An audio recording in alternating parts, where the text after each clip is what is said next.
All right, what's going on? Yes, things are happening. So, guys, we actually were talking and forgot to record for a little bit. We weren't recording, we weren't talking about the actual subject of tonight's podcast, which is H.H. Holmes. We were talking about something else. So, here's the deal. We have recently been informed through our sources, which is us looking at podcast apps, that there is another podcast called Masters of the Macabre. They have one episode that was released in 2019, and I want to publicly call out the fuckface. That escalated. So here's the deal. If you guys want to rip us off, even though that actually came before, and we were really ripping them off probably. If you guys want to rip us off, I want you to know that we've got the full component here. You know how Disney has lawyers and everybody's scared of Disney for that reason? Yeah. Here's what it is. Nick will try to moderate. It probably won't happen because me and Beth are ready to go. I'm an ex-soldier, okay? So I take care of business, and then Beth buries you because she's a fucking mortician. All right? Hey, let's be clear. I grew up in the hood, so I have my own game. Let's be serious. So she gangs up too on site. Yeah, let's be serious. I grew up in the mild city of Dad Rock. I talk about that. Butt Rock. Butt Rock. I don't really have nothing but rock. The hardest band to ever exist. They're gonna melt your face off. Chevelle. I had to grow up too many dabs before this. I can't handle this. I had to grow up listening to Butt Rock. Breaking Benjamin. Please refer to a previous episode. What did you have in Ohio? Midwest emo? I told him earlier, I was like the king of butt rock songs though. The undisputed prince of butt rock is the song Cold by Crossfade. You remember that one? Look back at me, dude. So yeah, I do remember that because Spotify keeps telling me that it should be in all of my playlists. I'm like, I don't even like this song. Spotify's like, you have terrible taste. Here you go. Yeah, no, 100%. Jason would concur. I listen to all 90s music, 90s rock, 90s pop. It's all Smash Mouth and Goo Goo Dolls and Matchbox 20. But you listen to the good shit, fucking Better Than Ezra. That's good music. A lot of alternative. A lot of alternative. I got a lot of Alanis and Everclear, and all that good shit. Vertical Horizon, Gin Blossoms. That's some premier shit. Gin Blossoms is so underrated. They are so underrated. Dude, Hey Jealousy. What was that other song they did? It wasn't Hey Jealousy. It was another one that was Follow really You good. Down, Allison Road. I could name off a bunch. Follow You Down was the Anywhere You Go. I'll follow you down. Yeah, totally. Candlebox. I listen to that shit every day. That's my morning mom, get up and be in a good mood so I don't turn into the demon mom, out the gate. That's what I do is I listen to old 90s, alternative, pop rock. Oh, yeah, we're starting a band, by the way. Yeah, we're starting a band. Are we? Yeah, we're starting a band. Yeah, I am our band groupie officially. That is my job. There you go. Party on. You guys can see video. 500 subscribers per everything. No, that's 1,000. That's higher value. Okay. Then my boobs? What? Do you know what a groupie is? Just saying. A lot more than boobs for groupies. Led Zeppelin had groupies. It's going to be a lot more than 1,000 likes before they get to that level, is all I'm saying. That's reserved for VIPs. The ultra. That's the sugar daddy level. Or sugar I'm just mama. saying. Look, that's got to pay a whole bill, okay, in our Patreon, not just a pack of cigarettes. Yeah, it's fucking a phone bill or some shit. I'm saying, I should get a week's worth of propane out of that. But what about the propane accessories? That's the question. Oh. Regulators go out every 6 to 8 months or so is all I'm saying. That made me think about the song Regulators, the Warren G song with Nate Dogg. Tatiana loves that song. She plays it all the time, man. I'm like, this song, it's good. I mean, Nate Dogg's awesome, but who the fuck is Warren G and why am I listening to him? If I want to listen to Nate Dogg, I'll listen to Eminem. I'll listen to Till I Collapse or whatever. Do you want to hear the musical, like, a thing that happened to me that blew my mind this week? Julio Iglesias and Jewel did a cover of Careless Whisper. Really? They did. And, like, it wasn't horrible, but it was I mean, Joel's amazing. strange. Yeah, well, Jewel's I great. mean, I love Jewel. Know her entire first album by heart. Julio Iglesias, interesting choice. Like, it was good. It wasn't bad. It was weird. It was very unexpected. It caught me off guard, for sure. Is it better than the other Butt Rock Kings? Either. I'm never gonna dance again. So I've actually heard that song recently too, and in comparison, I don't know. I will send you the links, and I will let you listen to them back to back, and then we can discuss this on next week's episode of Macabre Masters. Compare notes. We'll compare notes with the original too, because it's got to have the original in there. So me and Nick decided that we're going to try to open up every episode with a song about the subject. Nick, do you want me to take a crack at it with the Geet fiddle? Well, I was thinking we could like produce a song, like a Yeah. I know, but we're not doing that. So Wow. See, this is escalating again quickly. I leave you two alone for just a minute. I'm kidding. We can definitely give it a shot. If you want. Wow, your faces in the video totally all melded together into one face for a second, and that was weird. It was much more handsome at that point. It was very if like I had Nick's jawline, I'd be much better off. He's all look at my jawline. Ooh. Yeah. No, I weighed myself. Right. I'm losing weight again. I'm crazy for All right. So I got my guitar here. Right. Okay. Mm-hmm. I And can't you sing. just like. So you guys have decided this is what we're doing. Like every episode now is Pope's gonna. We try were to, just talking about it. I mean, I can do the next one. No, I like this. I like this. Are you just gonna off the cuff some H.H. Holmes shit? Yeah, I'll do the Yeah. next one, whatever we do next. I already did a version of it on the little extra thing, but I don't know when that's going to get released, so shouldn't 2 get burnt years out from from it.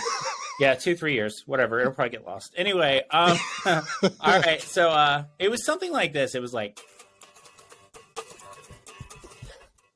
H.H. Holmes was a serial killer and an asshole. Serial swindler, total motherfucking asshole.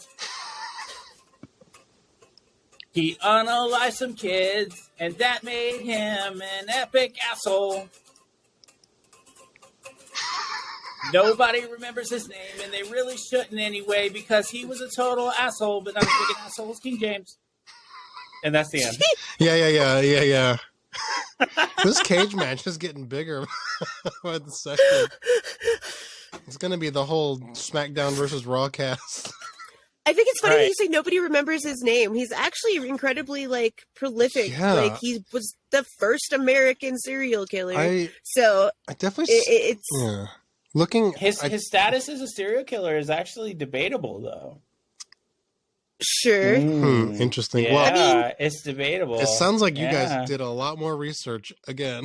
Yeah, So I research. knew that Pope was gonna go diving into the internet catacombs of the world and check out some H.H. Holmes shit. Because all I have done is like a little bit of internet research and then some documentaries. I watched the most important one to me is American Ripper, which was actually his great something grandson was trying to prove that he was also Jack the Ripper, which was our oldest world documented allegedly serial killer, although they have since then disproven that, like, because there was like way older back in like the Middle East and the East and shit. But so yeah.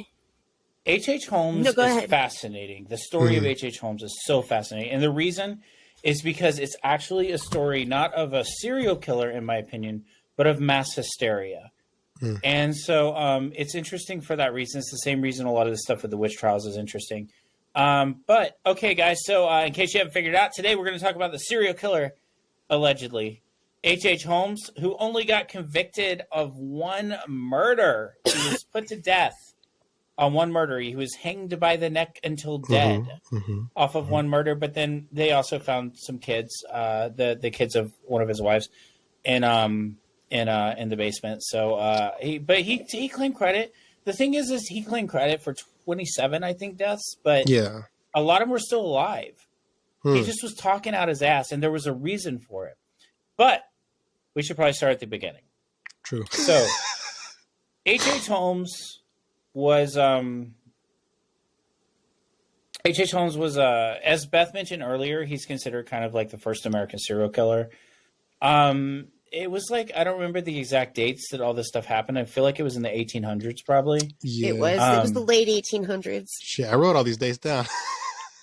I mean, I have okay. the Wikipedia in front of me, so I can Yeah, there you actually go. kind of like throw some of it out too. So H.H. Holmes was originally Herman Webster Mudgett, and he was born in May 1861 and died in May 1896. So he, around 25 or so, 20 to 25, they say he left home and changed his name. He had a pretty shitty childhood, as was pretty consistent with, you know, young men of the late 1800s who grew up in farming town, you know, farms.com, whatever. That was a pretty, I have no idea where that came from.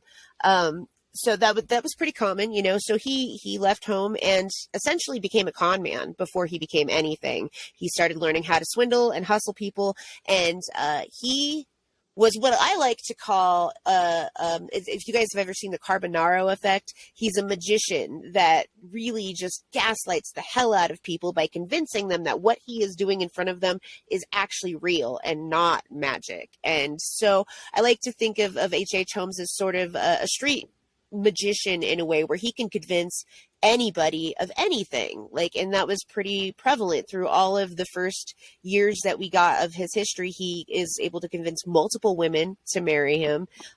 He is able to convince people to buy all kinds of medical stuff that he was hustling and selling off to different people, sort of a snake oil salesman.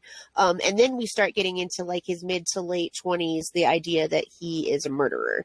You know, and then I'll let Nick to kind of take it over from there if he wants to give some of the history from there. Yes, no, maybe. Maybe I'll have to pull up my source again because it's on the iPad as I'm recording.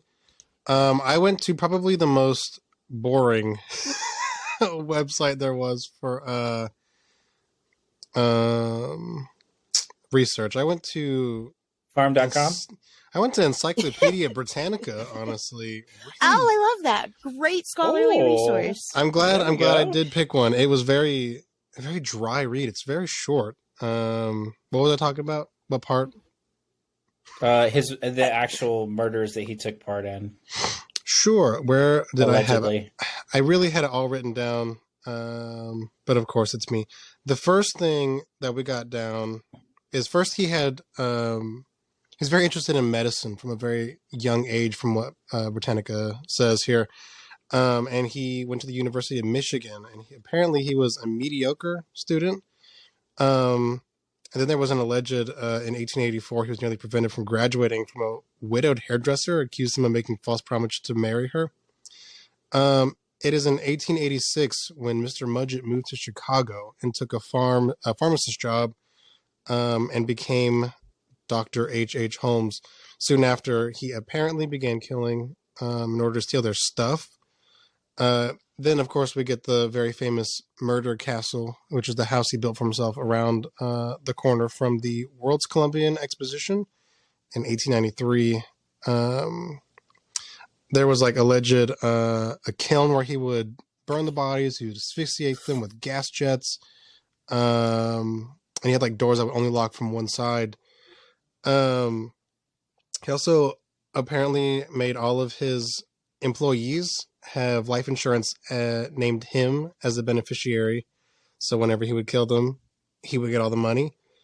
It is in 1893 when he's arrested for insurance fraud for a fire at his house, but he is released. And this is when we meet his best friend, his associate, Mr. Ben Pitzel. Pitzel? I don't know how to say his last name. But I say Pitzel.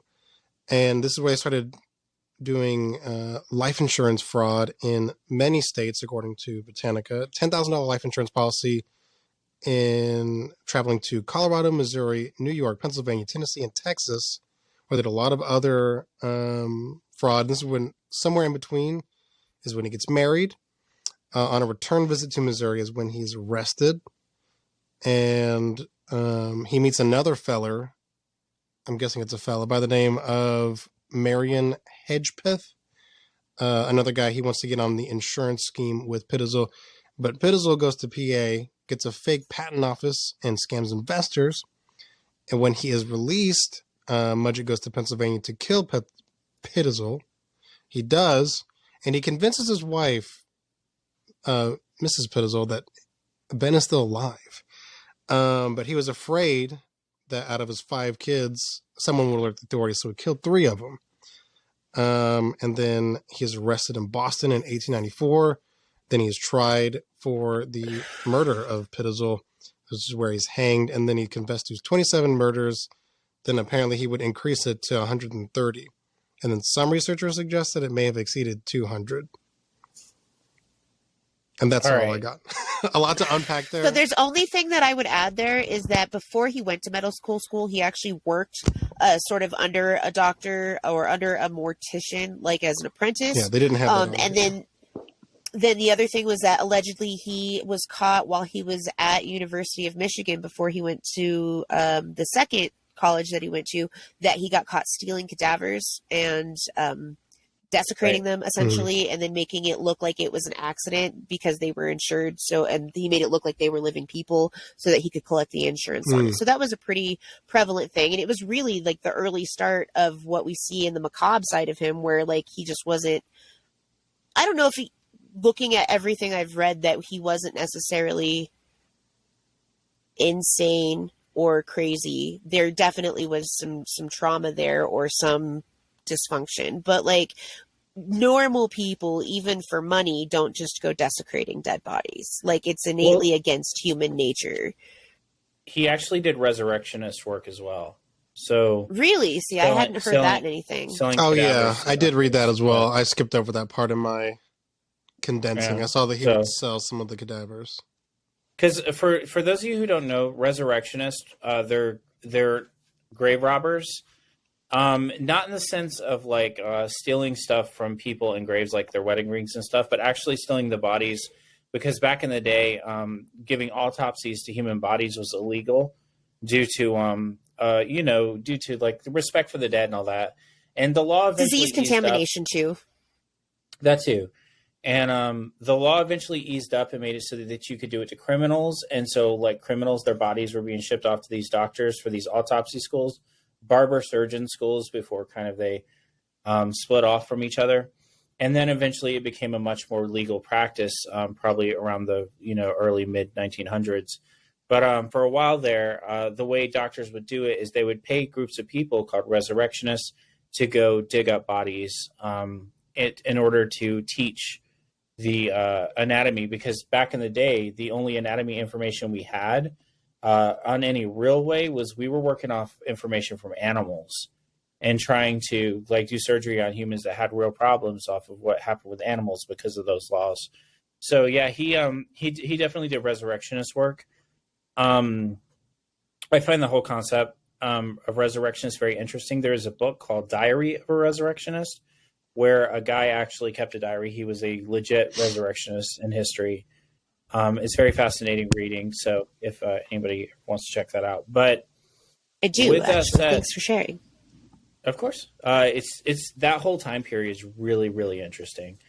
I think so too. I was gonna write a story about resurrectionists, and so I did a lot of research, but I just don't think the story concept I had was good enough. But with that said, I learned a lot. So there's that. Didn't lose that completely. There are, so in the Encyclopedia Britannica entry that you kind of quoted and kind of talked about a little bit, there's a few things that are worth pointing out as inaccuracies. The first one is when the pharmacist died. He was under suspicion for it. It's one of the reasons he moved. He was always moving. He was trying to escape he was always trying to escape what people were saying about him. The murder castle is not real. The place itself exists. The murder castle exists. But the thing is, it doesn't anymore. Yeah. Right. And the thing is that the people, what they said about it is untrue. There was no furnace. There was no locked rooms and stuff like that. Where did you read all that? Wikipedia, and there's also there's Wikipedia as part of it, but there's also a lot of research on H.H. Holmes because he's one of the most famous serial killers out there. And so Sure, I will it's just say, interesting because the documentaries that I've watched absolutely say opposite, and they're fairly recent, like within the last 5 years. right. So there was a book that was made where somebody, so it should be said that differing sources say differing things. So I'm not going to sit here and say that everything I say is gospel because it might not be. Well, I'm not saying you are. But I'm just interested because that's something I hadn't heard about it, that it was actually more fictitious than real. Like that, it's pretty prolific knowledge that of the murder house or the murder castle. right. I've been saying right a lot. I don't know why. He the thing about Holmes is there's two interpretations of the legend. And I tend to go with the first one, but the first one is that it was mass hysteria because serial killers in America was really unheard of, and so magazines and newspapers were running all sorts of crazy shit just to draw in readers, just like you see on the internet today is the 1800s equivalent of clickbait. The other thing is that there's strains of truth to it, but it's still probably exaggerated in some way. An interesting fact about the murder castle is that H.H. Holmes actually ran a scam in order to get it built, and that he told contractors he would pay them for materials and stuff like that, and he never did. And so the thing about it is I wonder if anybody's ever tracked down the documentation of those contractors to see, like, did they install a thing to burn people, to cremate people or whatever. But there is one huge factor that contributes to a lot of his legend being a lie. Simple fact. And that fact is money. When he was put on death row, he was offered a little bit over $7,000, which in 1800s that's a lot of money today. Shit. You know what I mean? He was offered a lot of money to give an exclusive story to this newspaper about how many people he had killed in his life. And he lied through his teeth. Most of it was completely disprovable. And so that's why Nick mentioned that, like, he said he killed all these people and then the number went up. And the reason is because he fucking lied and he just couldn't keep it straight. Chances are Holmes killed 4 people. And that is still a lot. Don't get me wrong. Now, on Wikipedia specifically, if you guys look, one thing they say is that they debate whether he is able to be called a serial killer. And the reason is because the qualifications to be a serial killer are not only to kill a few people one after the other qualification is to have some reason or pathos behind it that kind of connects it. Ed Gein, we can find a connecting set of reasons. I personally feel that Holmes, the reason he did the things he did was out of sheer desperation. He was becoming a national legend. He didn't want to be. He didn't want to be somebody who was known. That's what I think, at least for that. And he couldn't run from it. And eventually it caught up with him. And so he did everything he could in order to be able to basically shed his name and go somewhere where he's never been heard of. And it didn't work out. And so one of the reasons was because he kept marrying people. He was married 3 times. And I believe it was his 3rd wife that he killed the children. He kept doing all this really dumb shit along the way and swindling people. And I think he just thought it would not catch up with him. And so at the end it did. And he kind of decided to, I guess, just go with it at the end. And so when he was walked up to the noose, for example, he was described as being completely calm, cool, and collected. And by the way, it took him, I believe, 20 minutes to strangle. It didn't break his neck. It took him forever to strangle. That's a really long time when you're hanging there. Dude killed kids. Fucking strangle for 2 hours for all I care. Word. I mean, I'm not word, but that's that. I was just trying to put myself in that position. I'm like, that would be a bad time. That would suck. It would suck. It sucks to strangle for 1 minute. So I went and I found out today's money, it would be $247,330.83. Yeah, he was about that cheddar. Damn. And so, like, I really do think that a lot of it was built on the idea of just. I really think the newspapers back in the day were really like feeding fire, like they were feeding fuel to the flames. Because Hmm. if you think about it, like even today, like people like that like if you like people that believe that Hillary Clinton is, you know, the Pizzagate thing that happened, or that there's like a bunch of people that like they run you know, a cabal that are like looking after everything and like, you know, like changing the world economy to however they want and stuff like that. People are always looking for that really extreme interpretation of things, and I think that H. Holmes was he was a show of that. Like personally, I also a lot of serial killers that we've talked about on Macabre Masters, because I've never done really any research on serial killers other than Macabre Masters. Um, every single one of them, I've been able to find a reason to at least, if not respect them, Hmm. at least kind of understand them a little bit. Like at least try to like. I know that sounds hard, guys, when you're talking about somebody like Charles Yeah. Manson, or Ed Gein, but I think that those guys all had pathos. They all had problems, and it doesn't justify what they did, and they ended up getting what they deserved. But at the same time, there was a line of reasoning to it, even if that line of reasoning isn't something that makes sense to me. Yeah. This guy, he just sounds like an asshole, Yeah. like a complete and utter douchebag that just couldn't deal with the consequences of his actions. And so he ended up, you know, being a blowhard until the very end, you know, with the newspaper, and then getting paid all that money to give them fucking completely false information, probably because he knew the real information is not nearly as interesting, Mm. right? You know, he got desperate, he killed some people, and fucking now he's gonna die, right? Yeah. So I don't know, but that's my interpretation of the legend. I don't think he's anything special, but you guys, what is your interpretation? I mean, I definitely see that. I think the biggest thing that I had was I was looking back at some of our old videos because I was looking at which ones have been uploaded and which ones haven't on YouTube at the time of this recording. And I stumbled across our old video and our old friend Anatoly Moskvin, because I was telling Sarah like what we've done, and I was like, you know, this guy was really sad, and he had a really sad story, and I could almost relate to him a little bit in the fact that like what he was trying to do.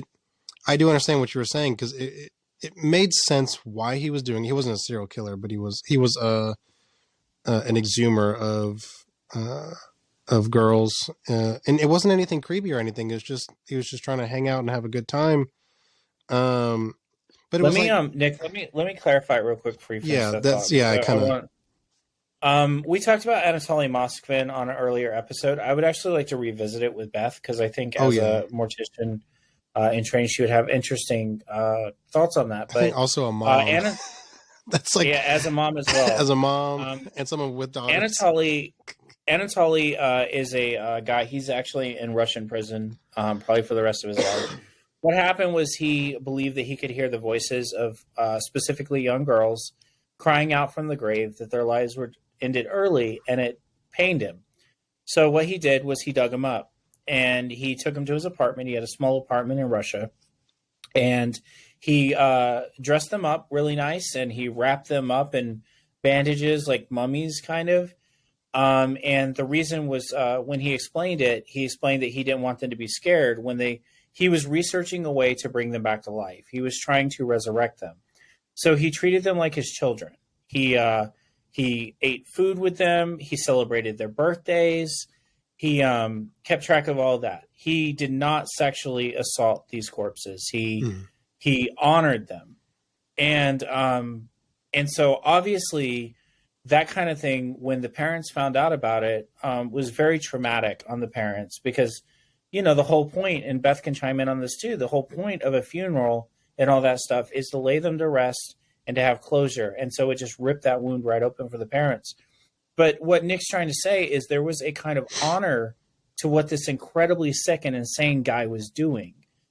And so that's I just wanted to give a little bit of context on him. He's one of the most fascinating people I've ever looked into. Yeah. Anyway, please continue. I'm sorry. No, there was something, like you said, a little bit not honorable, maybe not to me, but it was something like, I understand why he did it. This guy does sound like just a guy who got caught up in his own shit, a con man who didn't even really get to reap the rewards of his long con. Um, yeah, I started to watch.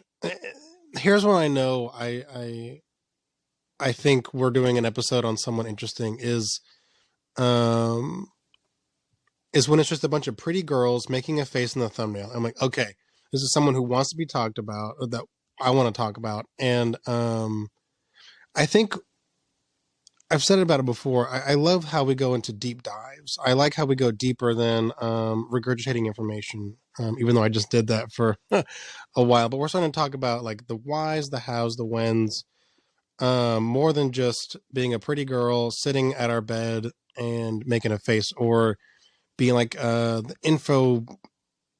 infographic show where it's just ridiculous. I I like just the infographic I show. used Like, to, but then I was like, this is whatever. But yeah, the way that people make him out to be, it is more than I think what he was. The more I read into him, it was a really short read because I don't know, there wasn't a whole lot going on with him. Like not like Charles Manson, where there's like video evidence of him, audio evidence of him. I think I think he was just a guy who got caught up in his own shit. I would say I agree with that. I think, like I said, he started off really young, having a fascination with dead bodies in general, and throw that in with somebody who is a natural scam artist and somebody who is sort of reclusive. For as much as he puts himself out into the world, he really doesn't like being social with people.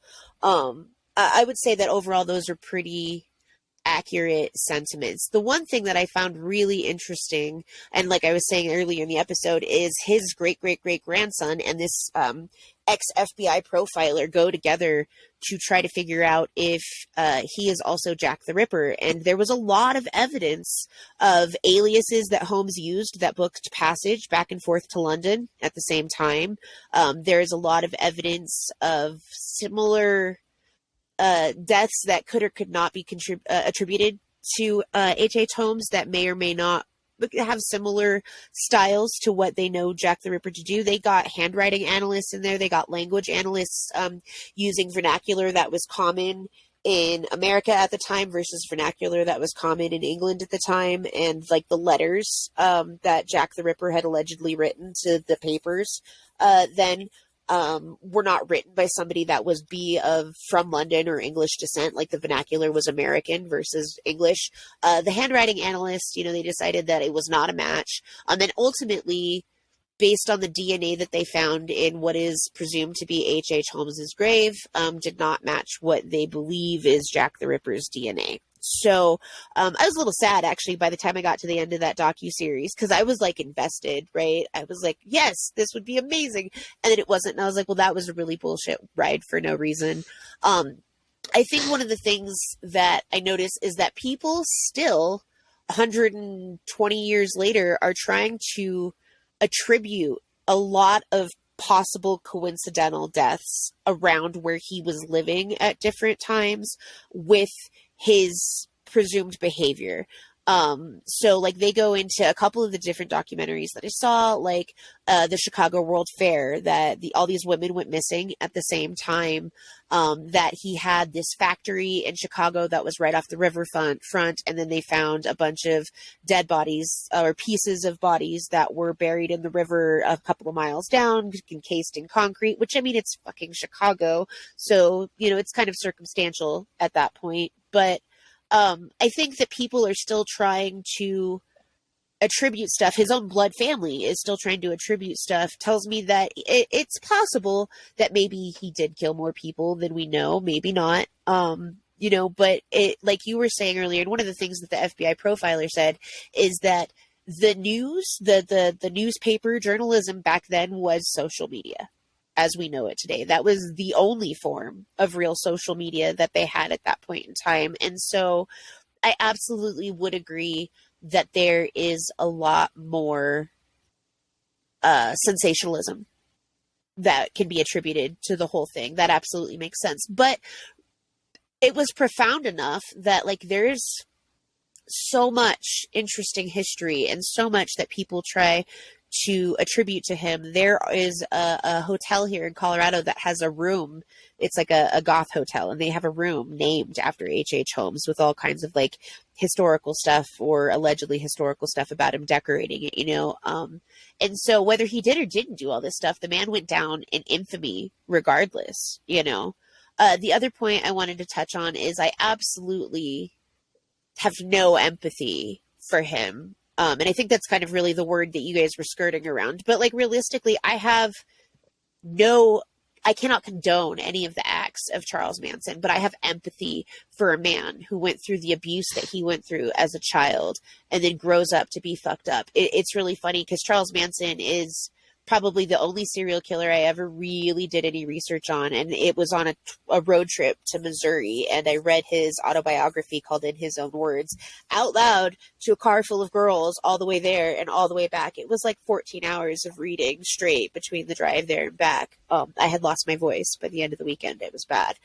That being said, he was raped as a child in foster care. His mom beat him. Like he went through really traumatic shit to get him to the point where he was fucked up. And at the same time was this incredibly charismatic and incredibly persuasive person. And the ideas that he was trying to tell everybody weren't always these nefarious things like we should go kill people. It was very much a lot of the hippie one love mindset too, and that we should all come together and work together for a common cause on the ranch. You know, I lived and was married to a man who often was told he looked like Charles Manson, was often compared to Charles Manson in his charm and charisma.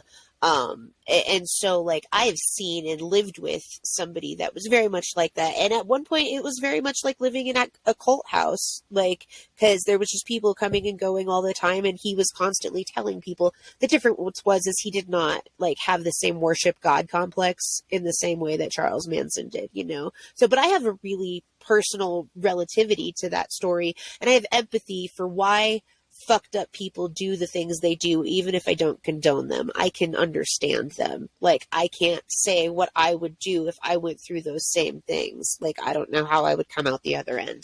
And H.H. Holmes, I don't feel that. Like, he was just a guy who fucked up a lot and fucked over a lot of people. And I don't, if it went down the way that everything it says it went down, he didn't even kill all those people. All of the other shit that he did that was horrible to his wives, to all the other people who he was scamming, like he absolutely deserved to hang for all that. Like I believe that based off of 1890s law, like that was something that he earned that shit, you know? So I guess I think the big thing about Holmes is even if he didn't kill all those people, he still managed to outlive 120 years of history and still going. And that's crazy if he really didn't do all of that. Like if it was really just the sensationalism of media and the novel idea of a mass serial killer or murderer, you know, like that's insane to me that he would still have that kind of lasting memory if he didn't kill all those people. Like that's kind of talented. Props for that, I guess, because people don't go down in infamy for a lot more. The so a few notes. The first one is that the Jack the Ripper thing is really interesting because despite them being around the same time period, Holmes, his MO just doesn't match up with Jack the Ripper at all. Jack the Ripper was a doctor, or at least was clinically fucking talented as far as the murders that he did. Holmes showed no proclivity towards killing women of the night while he was in America. He just killed people that he knew, allegedly, because like I said, he only got convicted on one, right? So in the docuseries, they compared like other prostitutes in the area that died at the places where they could pinpoint that H.H. Holmes was also in the area at the same time. And so they kind of were like making that leap that it could be justified that he was killing more people than they had thought, just based off of other prostitutes or women that had died at the same time. Okay. So the other thing that they noticed too was that Jack the Ripper, his technique sort of evolved over the course of the 5 or 6 killings, you know, that he got better sort of with each killing, and that he was actually a lot more calculated in that he, you know, took the time to learn the police beats and learn when there were going to be people around to be able to ensnare these women and get them eviscerated essentially within a certain time frame in between patrols and stuff like that, you know. So I actually learned a lot more about Jack the Ripper doing research for H.H. Holmes than I did about H.H. Holmes, honestly, you know. So because there's a lot of different lore about Jack the Ripper that most people don't realize how many different you know, theories there are about who Jack the Ripper actually was, and I didn't realize like how varied it actually is, because there's a lot.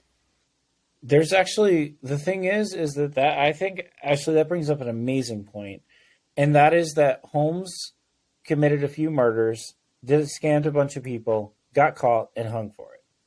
Jack the Ripper was a master, you know what I mean, and never got caught. You know what I mean? And so I think that's the biggest distinction here, is that like it's just so astronomically low as far as probability that Holmes would be a total klutz at home and then go abroad and suddenly be a fucking criminal mastermind, as well as a medical professional with scalpels and shit like that, and then go home just in time to get caught and his frauds and then fucking get hung. So I wouldn't believe for a second that he's but then again, I don't know, everybody in that time period, they try to connect with Jack the Ripper. Like he's like you know, the weird thing is too is the Holmes thing, him having a legacy that survives to this day, actually ties in with Jack the Ripper in another way. And that's that, guys, you have to remember that the monsters that we remember are the monsters that we create. And so in the day, they said all this stuff about Holmes, and some of it might have been true and some of it might not have. And chances are it was just an exaggerated version of the truth. Jack the Ripper, there's a lot of stuff too that like might have been very much exaggerated. Not only that, but he just had a really catchy name. I mean, let's be real here. That's all it was, Ripper. really. Yeah, it sounds awesome, Jack right? the Ripper. We have people who walked into schools and gunned down more people than Jack the Ripper and Holmes combined killed. You know what I mean? Like, it's just, it's interesting how that works. But the reason is because the media of the time made them into legendary monsters. It's no difference, in my opinion, from somebody like Freddy Krueger or Jason Voorhees, in my opinion. The only difference is that real people got hurt, real people got scammed, real people were victimized, and real people died. And that is an important distinction that I do feel I'm honor bound to say. But beyond that, I think that those guys' legends really, or gal, I mean, Jack the Ripper might have been a woman. I mean, there's just really no way to know.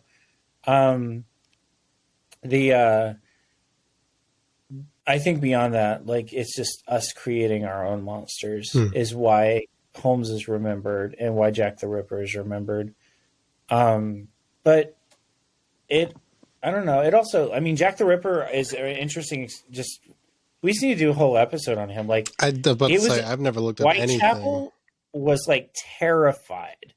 It was, so there's actually a corollary also here with Jack the Ripper and Los Angeles, Beverly Hills with Charles Manson.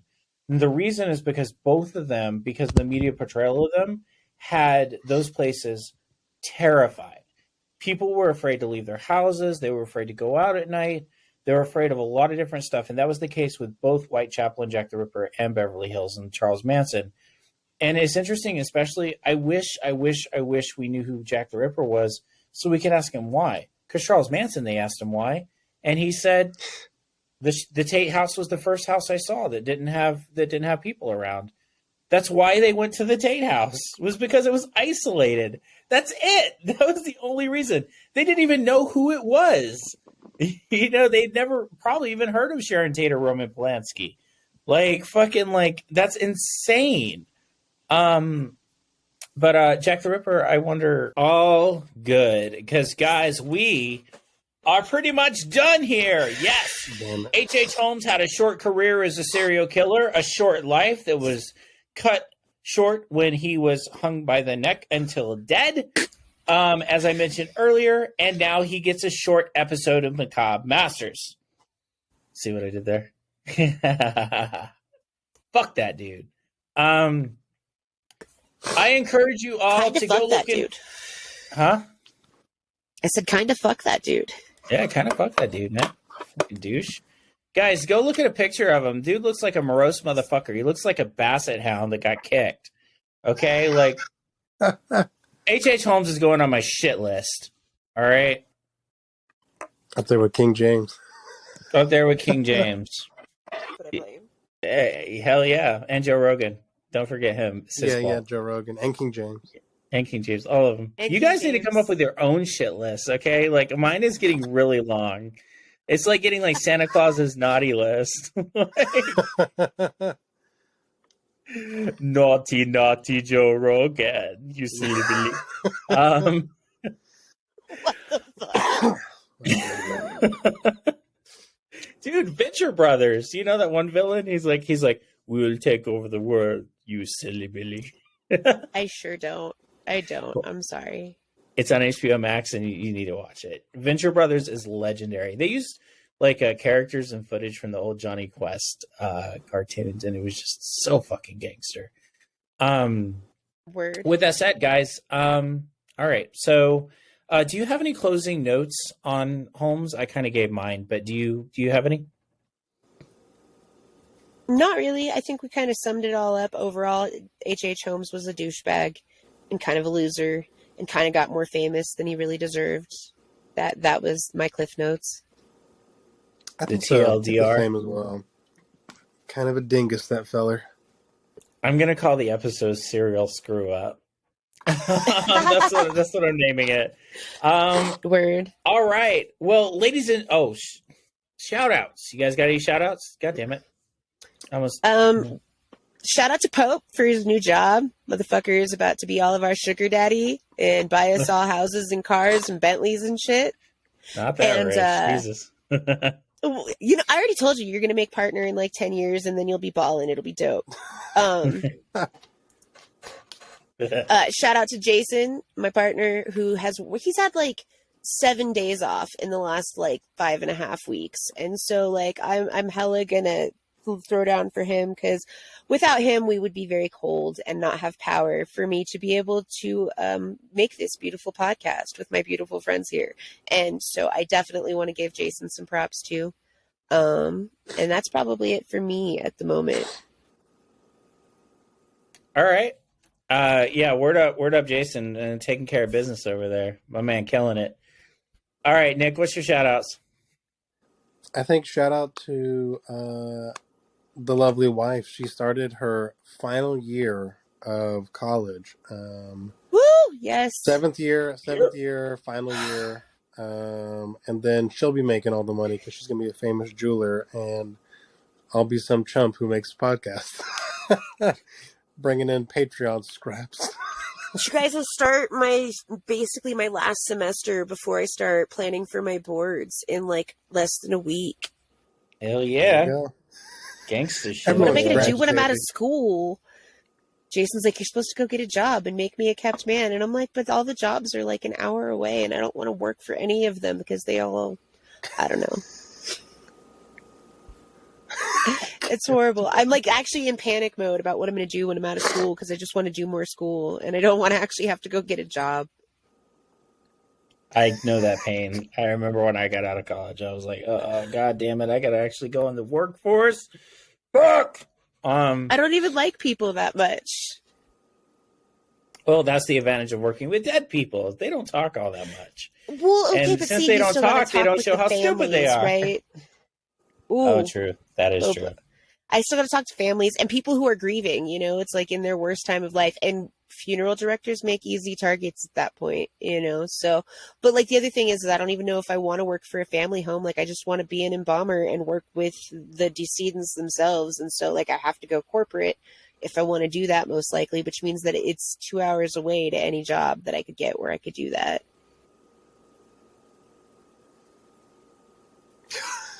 Yeah, The I know, struggle that's is rough, real. right? That's an incredible struggle. Jeez. Yeah. I could never.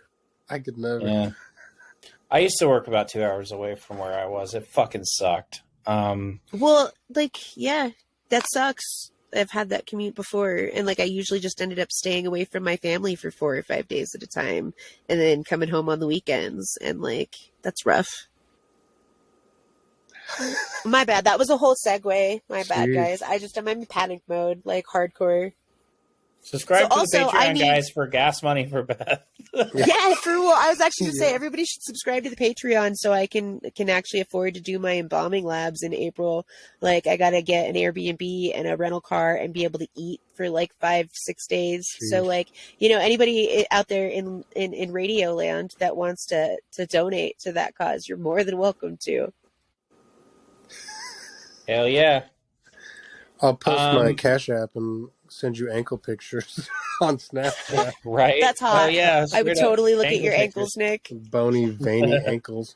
Not even full feet pics, just ankle pics. Ah. We're going back to the 1800s again. The H.H. Holmes scooped me up. the what the fuck? I don't know why that tickled me so hard, but it got did. me too, man. Like what the? That's just like a non sequitur, man. Like okay. I actually want to give a shout out this week to myself. And the reason is, as Beth mentioned earlier, this job. One thing about it that's really important is that it's actually leveling up as far as my career. And it's a lot harder than my previous job, and it's I don't know if it's going to be better or not, but I know that it was very hard to get into, and so I'm really excited. And I didn't think I could do it, and Tatiana was right there. She was like, "You got this. You got this, man. Like, don't even doubt yourself." And I'm like, "But I'm a weenie," and but I did, and I'm really glad. And so I'm training and stuff, and I'll start in 2 weeks. But so shout out to me because that was actually pretty gangster. And then I also want to give a shout out to Anatoly Moskvin out there in Russia. Yeah. You're fucking crazy, my man. You're fucking crazy. All right. But that story just really captured me with how fascinating, like how complex and intricate it is. But with that said, guys, that's it. Macabre Masters, we did it. We did a thing. We're getting consistent. And then, some stuff will happen. You. Hey, look at us keeping our New Year's resolutions and stuff. Yeah. I know, right? We're fucking awesome. Nobody keeps New Year's resolutions. Macabre Masters, the crew's different. We fucking kick ass and take names. That's all we do. Word. Fucking talk shit, get your lip split by Beth. So with that said, act like a bitch, get smacked like a bitch. Baby powder. Straight up. like big baby sweets. Just put the powder on them. Okay, guys. Have a good week. We haven't talked about what we're going to do next week, so we'll figure it out when we get there. You'll know as soon as we do. And, or not. Until it could be later. Maybe. I will say that we are working on a divination episode. We apparently are going to have a very special guest in a few weeks. So that's going to be a lot of fun. I guess we're going to hear more about it as soon as the record button's off, so that's great. With that said, guys, have an amazing week. Namaste. The light in me recognizes the light in you. Have a good one. We love you. We love you. Bye. Now, Bye. before we go, there's actually something.